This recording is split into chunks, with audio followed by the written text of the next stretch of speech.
Ecclésiaste. Chapitre 8. Qui est comme le sage, et qui connaît l'explication des choses? La sagesse d'un homme fait briller son visage, et la sévérité de sa face est changée. Je te dis, observe les ordres du roi, et cela à cause du serment fait à Dieu. Ne te hâte pas de t'éloigner de lui, et ne persiste pas dans une chose mauvaise, car il peut faire tout ce qui lui plaît, parce que la parole du roi est puissante, et qui lui dira, que fais-tu?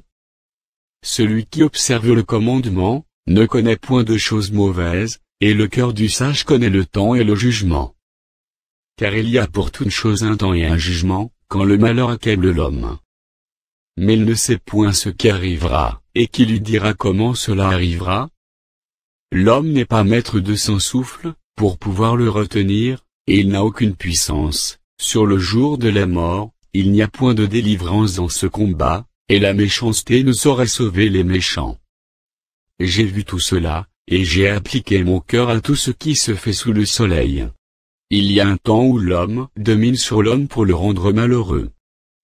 Alors j'ai vu des méchants recevoir la sépulture, et entrer dans leur repos, et ceux qui avaient agi avec droiture s'en allaient loin du lieu saint, et être oubliés dans la ville. C'est encore là une vanité. Parce qu'une sentence contre les mauvaises actions ne s'exécute pas promptement, le cœur des fils de l'homme se remplit en eux du désir de faire le mal. Cependant, quoique le pécheur fasse 100 fois le mal, et qu'il y persévère longtemps, je sais aussi que le bonheur est pour ceux qui craignent Dieu, par ceux qui ont de la crainte devant lui. Mais le bonheur n'est pas pour le méchant, et il ne prolongera point ses jours, pas plus que l'ombre, parce qu'il n'a pas de la crainte devant Dieu.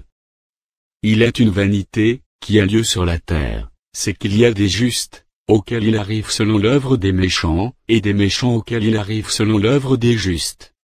Je dis que c'est encore là une vanité. J'ai donc loué la joie, parce qu'il n'y a de bonheur, pour l'homme sous le soleil, qu'à manger, à boire et à se réjouir, c'est là ce qui doit l'accompagner au milieu de son travail, pendant les jours de vie, que Dieu lui donne sous le soleil. Lorsque j'ai appliqué mon cœur à connaître la sagesse, et à considérer les choses, qui se passent sur la terre, car les yeux de l'homme ne goûtent le sommeil ni jour ni nuit, j'ai vu toute l'œuvre de Dieu, et j'ai vu que l'homme ne peut pas trouver ce qui se fait sous le soleil, il a beau se fatiguer à chercher, il ne trouve pas, et même si le sage veut connaître, il ne peut pas trouver.